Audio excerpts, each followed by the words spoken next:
Delhi police ने Nigeria नागरिकों के 2 गिरोह का किया पर्दाफाश। गिरोह नकली दवाई की आपूर्ति में थे शामिल। गिरोह में 4 नाइजीरिया नागरिक और 5 तस्कर थे शामिल। ये गिरोह यमुना पार और द्वारका में गुप्त तरीके से कर रहा था काम। विनोद नगर फायरिंग में बाल बाल बचे बीजेपी नेता। स्थानीय लोगों की मदद से आरोपी को पकड़ा गया। पुलिस कर रही मामले की छानबीन।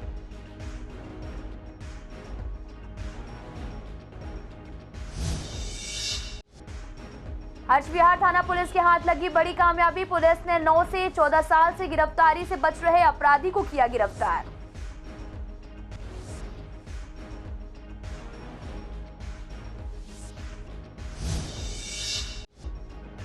दयालपुर में दोस्त से उधार रुपए मांगना शख्स को पड़ा भारी। पैसे मांगने पर दोस्त ने बेटे के साथ शख्स को डंडे से पीटा। कुछ महीने पहले शख्स ने दोस्त को 10,000 रुपए दिए थे। पुलिस कर रही मामले की छानबीन। गांधीनगर में हाईवे के काम की वजह से पुष्टा रोड में रहता है अंधेरा। आने जाने में व्यापारियों को सता रहा लूट का डर। RWA का कहना, जब तक काम चल रहा लगाई जाए टेम्परेरी लाइट्स। नमस्कार, मैं आपके साथ अंकिता पाल। आप सभी का पूर्वी दिल्ली खास में एक बार फिर से स्वागत है। रुक करते हैं खबरों की तरफ। दिल्ली में नशीली दवाओं की आपूर्ति में शामिल नाइजीरिया नागरिक के 2 गिरोह का पर्दाफाश किया गया। दिल्ली पुलिस ने 4 नाइजीरिया नागरिकों सहित 5 तस्कर को गिरफ्तार किया है। इनके पास से 18 ग्राम अच्छी गुणवत्ता वाला MDM, जिसकी कीमत 1,90,000 के पास है। आपको बता दें कि उनके पास से 359 ग्राम हेरोइन जब्त की गई है। ये गिरोह ट्रांस यमुना के साथ साथ दिल्ली के द्वारका क्षेत्रों में गुप्त रूप से काम कर रहे थे।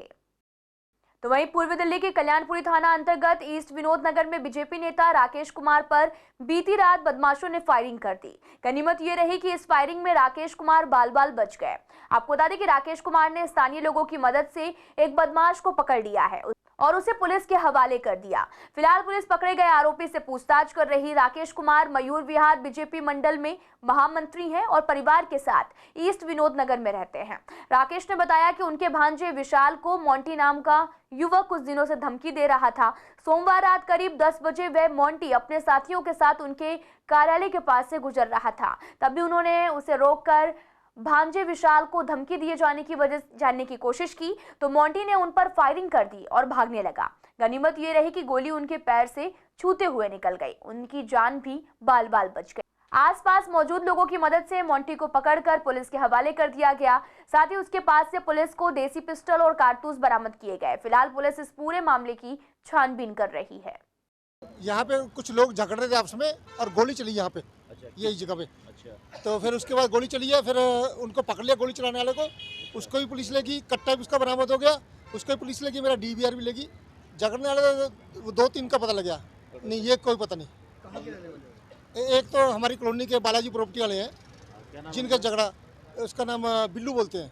बिल्लू का भाई के साथ झगड़ा हुआ उनके साथ। किस बात को लेकर ये कोई पता नहीं। सुना है कि गोली चली थी, बड़ा सा धमाका हुआ। हम भी आए थे घर से बाहर। अच्छा। तो पता लगा कि यहाँ पे गोली जो चलाने वाला था उसे हम पकड़े उसे।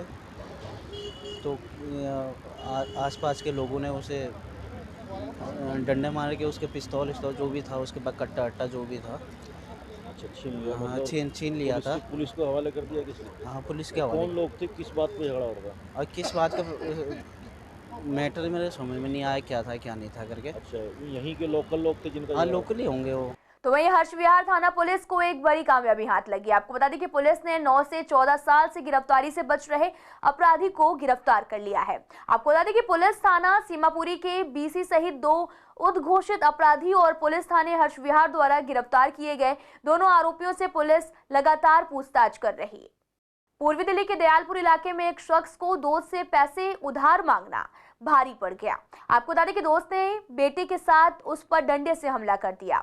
अपने दोस्त राजू गुप्ता को कुछ महीने पहले 10,000 उधार दिए थे। रविवार को वे अपने गली में ऑटो में बैठे हुए, तभी उन्होंने अपने दोस्त से उधार 10,000 रुपए मांगे। इतना सुनते ही वो भड़क उठे और आरोप है कि पिता और पुत्र ने मिलकर उसे डंडे से हमला किया। फिलहाल पुलिस मामले की छानबीन कर रही। तो वहीं गांधीनगर के कैलाश नगर पुष्टा रोड पर चल रहे दिल्ली देहरादून हाईवे के काम की वजह से शाम होते ही पुष्टा रोड पूरी तरह से अंधेरे में डूब जाता है, जिसकी वजह से बस स्टॉप पर शाम होने के बाद सवारियां भी खासकर महिलाएं खुद को असुरक्षित महसूस करती हैं। इसके साथ साथ अंधेरे की वजह से हादसे होने का भी खतरा बना रहता है। सीसीएन ने RWA मेंबर से बात की। उनका कहना है कि गांधीनगर से बड़ा व्यापार चलता है, यहाँ से लाखों लोग रोजाना आते जाते रहते हैं। लाइट हटाने की वजह से रात को लूटपाट का खतरा भी लगातार बढ़ रहा। हम चाहते हैं कि जब तक फ्लाईओवर का काम चल रहा तब तक के लिए टेम्परेरी की जो लाइट है वो लगा दी जाए, जिससे परेशानियां कम हो सके। जब इस रोड का कार्य शुरू हुआ था तब से लोगों को काफ़ी परेशानियां रहीं। शुरू में पेड़ों को जब काटा गया तब भी दिक्कत आई, बहुत से लोग इकट्ठे हुए कि बड़ी मुश्किल से यहाँ पर हरियाली आई है और उसको ख़त्म किया जा रहा है। वो क्वेश्चन हम लोगों ने RWA के माध्यम से उठाया और हमें पता लगा कि उन पेड़ों को ट्रांसफ़र किया जाएगा। वो आज तक मेरे ख्याल में वो भी नहीं हुआ है। उसके बाद फिर धूल मिट्टी जो भी कुछ चला, अब नई प्रॉब्लम जो ये आई हुई है जिसमें कि स्ट्रीट लाइट जो बीच में लगी हुई थी उनको ख़त्म कर दिया गया है। यहाँ व्यापारिक एरिया है, शाम को व्यापारी लोग जाते हैं तो बिल्कुल अंधेरा है, अराजकता का डर है, लूट मार का डर है। पहले भी घटनाएं हुई हैं। मैम परेशानी तो कोई ऐसी परेशानी इतनी नहीं है, बस ये है कि जो लाइटिंग है, जो लाइट निकाल दी गई है वहाँ पर आने जाने वाले में बहुत दिक्कत आ रही है। और काफ़ी बंदे हैं कि बोलते हैं कि भाई लाइटों की वजह से बड़ी परेशानी होती है, बाइक चलाने में बड़ी दिक्कतें आती हैं, गाड़ियों में बड़ी दिक्कतें आती हैं। और एक जो वो जो रोड है ना, वो जो रोड पहले सही था, अब जा कर के थोड़ा बहुत ख़राब हो गया वहाँ पर, तो उस वजह से भी बहुत दिक्कतें हैं वहाँ पर। बहुत प्रॉब्लम्स आ रही हैं। सबसे मेन पार्किंग की प्रॉब्लम है, अंधेरा रहता है तो लूटपाट चोरी चकारी की प्रॉब्लम होती है। और अपना फुट ओवर ब्रिज वगैरह वहाँ पर लगा हुआ था जो, उसकी वजह से लोग क्रॉस नहीं कर पाते, वो हट गया है और ट्रैफिक की दिक्कत होती है।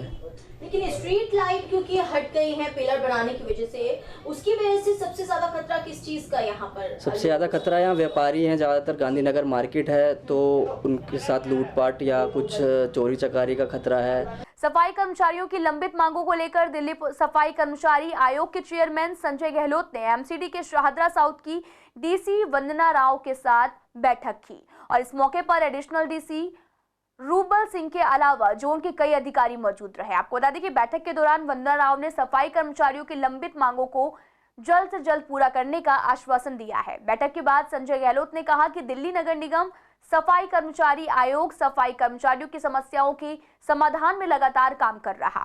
साथ ही शाहदरा साउथ जोन के कर्मचारियों ने सालों से लंबित मांगों को उनसे अवगत कराया था, जिसको लेकर उन्होंने DC वंदना राय के साथ बैठक की। देखिए, हमारा दिल्ली सफाई कर्मचारी आयोग जो है, वो जो हमारे सफाई कर्मचारी चाहे वो किसी भी डिपार्टमेंट के हों, MCD के हों, NDMC के हों, सेंट्रल गवर्नमेंट डिपार्टमेंट के हों, मदर डेयरी के, पुलिस से, कहीं के भी सफाई कर्मचारी हों, उनके उत्थान के लिए सफाई कर्मचारी आयोग हैं। क्योंकि लोग मेरे पास वहाँ आते हैं आयोग में तो वहाँ बहुत सारी इनकी शिकायतें थी और हमारे एक्ट के मुताबिक जो दिल्ली सफाई कर्मचारी आयोग को चेहरे नज़र यहाँ पे आना उचित समझा।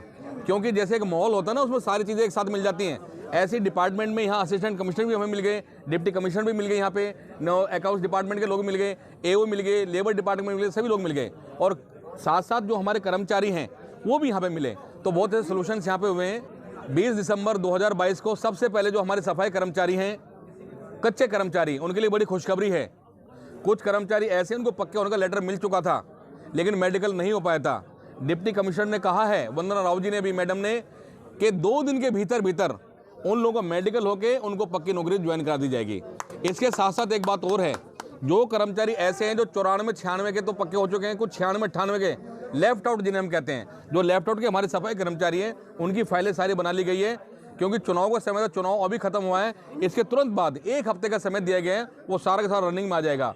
और जो हमारे कंपैशनेट ग्राउंड के हैं, जो डेथ केस वाले कर्मचारी हैं, उन सब की तकरीबन 228 हैं, केवल 228 सफाई कर्मचारी हैं। उनका नाम लिख के, उनके पिताजी का नाम लिख के यहाँ वो लिस्ट चिपका दी जाएगी, ताकि हमारे सारे सफाई कर्मचारी बहुत आसानी हो जाएगी, यहाँ अपना नाम देख लेंगे और जल्दी से पक्के हो जाएंगे। और आज सबको आश्वस्त ये भी कहता है कि आने वाले अगले साल में 2022-23 तक के जितने भी सफाई कर्मचारी, उन सबको पक्का करवा दिया जाएगा। अभी 2010 तक के होंगे। जो जनरल कर्मचारी हैं वो अभी सन 2000 तक के हो रहे हैं। जिनकी जो शिकायत है वो अपनी दर्ज कर सकते हैं। साथ साथ सबको पे स्लिप मिला करेगी। किसी कर्मचारी को औजार नहीं मिल पा रहे, औजार तो किसी को नहीं मिल पा रहे, उन सबको हमारा रखा जाएगा। एक बात और भी है, ऐसी शिकायतें हमारे पास में थी, जो मैट हैं लेकिन सफाई कर्मचारी हैं उनकी बहुत शिकायतें, पूरा भ्रष्टाचार था उन लोगों का। आज के बाद अगर कोई भी मैट अपना रजिस्टर लेता हो पकड़ा जाएगा, उसको तुरंत नौकरी से बर्खास्त भी कर सकते हैं यहाँ पे, और डिप्टी कमिश्नर के साथ में जाके हम खुद चेक करेंगे। अगर किसी भी जो मैट है उनके पास रजिस्टर मिलेगा तो अच्छी बात नहीं होगी, वो सावधान हो जाएं। तमाम कोशिशों के बाद भी दिल्ली की जेलों में कैदियों तक मोबाइल का पहुंचना लगातार जारी है। यही नहीं, दूसरे कैदियों पर रौब झाड़ने के लिए कैदी जेल में धारदार हथियार भी बना रहे हैं। आपको बता दें कि मंडोली जेल स्थित जेल संख्या 13 में भी गुप्त सूचना के आधार पर की गई कार्रवाई में कैदियों के पास से 4 स्मार्टफोन सहित 8 मोबाइल फोन और साथ ही 8 चाकू बरामद किए गए हैं। इतनी बड़ी संख्या में मोबाइल और चाकू की बरामदगी के मामले में जेल प्रशासन ने मंडोली जेल में कार्यरत 2 जेल उपाधीक्षक और साथ ही 4 हेड वार्डर को भी तत्काल निलंबित कर दिया है। आपको बता दें कि विभागीय जांच में इनकी संलिप्तता की पुष्टि होती तो इन्हें बर्खास्त भी किया जाएगा। साथ ही आपको बता दें कि जेल अधीक्षक इस मामले में कार्यवाही से इसलिए बच गए क्योंकि जिस रात छापेमारी हुई उसी दिन उन्होंने पदभार ग्रहण किया था। जेल प्रशासन का कहना है कि गुप्त सूचना के आधार पर कोई कार्यवाही में इतनी बड़ी बरामदगी को देखते हुए अब सूचना तंत्र को मजबूत करने की कोशिश की जा रही। अभी तक औचक निरीक्षण के दौरान मोबाइल और हथियार बरामद होते थे। साथ ही गुप्त सूचना के आधार पर हाल फिलहाल हुई ये पहली कार्यवाही है। मेट्रो स्टेशन पर नए स्मार्ट कार्ड खरीदने में यात्रियों को अभी भी दिक्कतों का सामना करना पड़ रहा।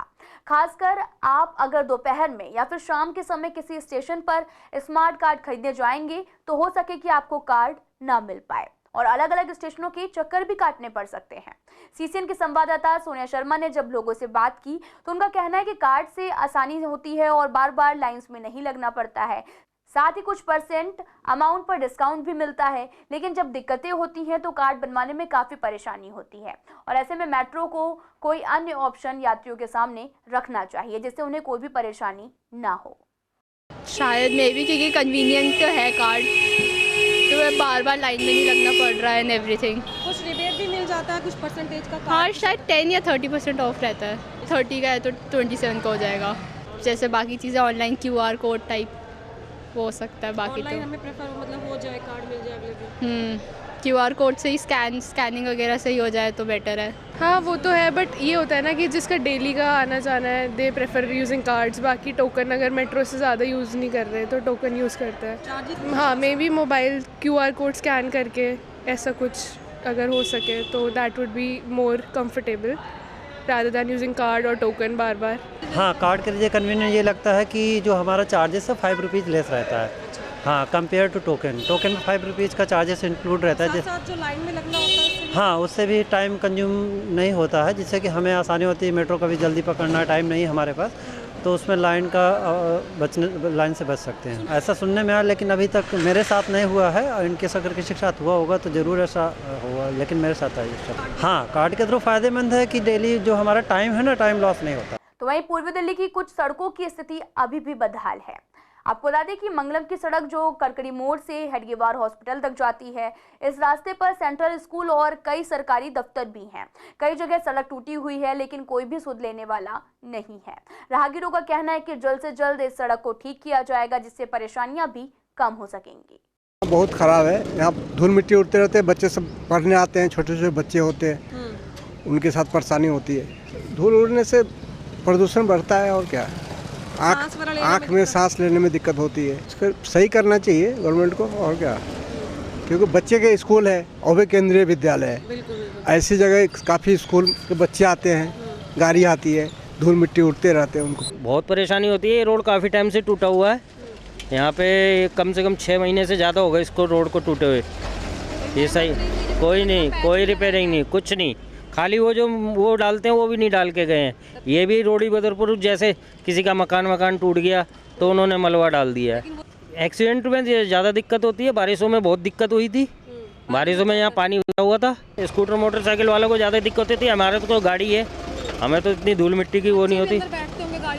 हाँ होती है। ऑब्वियसली सड़क इतनी बेकार कंडीशन हो रखी है।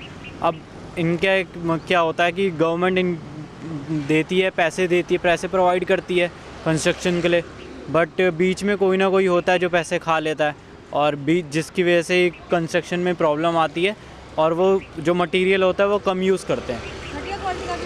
घटिया क्वालिटी का होता है, कम होता है, जिसकी वजह से कई इश्यूज़ आते हैं। थोड़े टाइम बाद उनको फिर से रिन्यू करना पड़ता है, फिर से वो पैसे लेते हैं, फिर से वही चीज़ होती है। ये चीज़ें बार बार रिपीट होती है जिसकी वजह से प्रॉब्लम आती है। यहाँ डस्ट उड़ रही है। सेकंड चीज़, जो राइडिंग कर रहे हैं या फिर जो बाइक चला रहे हैं या फिर कोई कार वार चला रहा है, तो उसके लिए काफ़ी प्रॉब्लम्स आती हैं कि उनको बार बार ब्रेक लगाना पड़ता है। अब ऐसे टाइम पे कोई भी नॉर्मल इंसान अगर रोड क्रॉस करेगा तब ज़्यादा इशू होते हैं। हाँ, एक्सीडेंट होने के चांसेस बढ़ जाते हैं। दिल्ली एनसीआर में सर्दी लगातार बढ़ती जा रही है। बढ़ रही सर्दी की वजह से लोगों की परेशानियां और भी बढ़ने लगी हैं। लोगों में वायरल फीवर हो रहा। डॉक्टर गौतम ने लोगों से एहतियात बरतने की अपील की है। दिल्ली में आजकल वायरल इन्फेक्शन बहुत तेज़ी से अपने जो है वो पैर पसार रहा है। हम ये देख रहे हैं कि कोविड के बाद ये पहली बार है जो इस तरह का वायरल इन्फेक्शन दिल्ली में आया है, जो बहुत ही ज़्यादा अलग है पहले के वायरल इन्फेक्शन से। अगर कोई व्यक्ति को जो है वो खांसी हो जाती है, ज़ुकाम हो जाता है, नाक बहने लगती है, आँखों में जो है इचिंगपन हो जाता है, उसको जो है वो हल्का बुखार आने लगता है, खांसी बलगम के साथ या सूखी खांसी आने लगती है, या कमर में दर्द होता है, तो ये वायरल के लक्षण हो सकते हैं। ऐसे समय के अंदर ये बहुत ज़्यादा ज़रूरी है कि आप जो है अपना जो इलाज है वो अच्छे डॉक्टर्स के साथ कराइए। दूसरी चीज़ ये है कि इस बार हम ये देख रहे हैं कि जो ये वायरल इन्फेक्शन है ये कोविड के बाद जो है इसने कुछ ऐसा एक टर्न लिया है जिसमें इन्फेक्शन जो है वो पहले से ज़्यादा हो गया है लोगों के अंदर। तो हम ये देख रहे हैं कि लोगों के अंदर जो है वो ज़्यादा गंभीरता हो रही है, खांसी बहुत ज़्यादा हो रही है, बलगम बहुत ज़्यादा हो रही है। और नॉर्मली जब हम ये कहते थे कि 3 से 4 दिन या 5 दिन में वायरल इन्फेक्शन ख़त्म हो जाता है, मगर इस बार जो वायरल इन्फेक्शन है वो 10 से 15 दिन और ऐसा भी है कि 3 हफ्ते तक कुछ लोगों में वायरल इन्फेक्शन रहा है ये वाला। तो अगर आप जो है अपने आप को जो है इससे प्रोटेक्ट करना चाहते हैं तो उसका सबसे अच्छा तरीका ये है कि आप जो है दिन भर में जब आप भीड़ भाड़ के इलाके में हो तो आप मास्क पहन के रहिए, हैंड सैनिटाइजेशन जो है वो करते रहिए, अपने आप को जो है भीड़ भाड़ के इलाके से बचाइए। और अगर दिन के समय में आप जो है वो कई लोगों के संपर्क में आते हैं तो ये अच्छा होगा कि कुछ गर्म लिक्विड जो है उसको आप सिप करते रहिए, अपनी इम्यूनिटी को अच्छा रखिए, तो आपका बचाव इससे ज़रूर होगा। पूर्वी दिल्ली के गोंडा के विधायक अजय महावर ने भी अपनी गोंडा विधानसभा के अंतर्गत आने वाले के ब्लॉक गंगोत्री विहार का दौरा किया, जिस दौरान उनके साथ नवनिर्वाचित पार्षद प्रीति गुप्ता, BSES अधिकारी और साथ ही दिल्ली जल बोर्ड, सीवर और सप्लाई, नगर निगम, मेंटेनेंस और सफाई और साथ ही दिल्ली पुलिस के अधिकारियों के साथ भगत सिंह चौक के ब्लॉक गंगोत्री विहार से आरंभ कर पूरे ब्लॉक का दौरा किया, जिसमें स्थानीय लोगों द्वारा संज्ञान में सफाई और खंभों पर तार के जाल की जैसी समस्याओं को लाया गया, जिसके समाधान के लिए अधिकारियों को मौके पर ही उसके समाधान के लिए आदेशित किया गया। साथ ही विधायक द्वारा दिल्ली सरकार के मोहल्ला क्लिनिक का औचक निरीक्षण किया, जिसमें क्लिनिक को मौके पर बंद पाया गया। स्थानीय लोगों ने शिकायत की और मोहल्ला क्लिनिक में ना तो कोई जांच होती है और ना ही कोई दवा मिलती है। फिलहाल इस बुलेटिन में इतना ही। तमाम खबरों के लिए आप देखते रहिए CCN लाइव।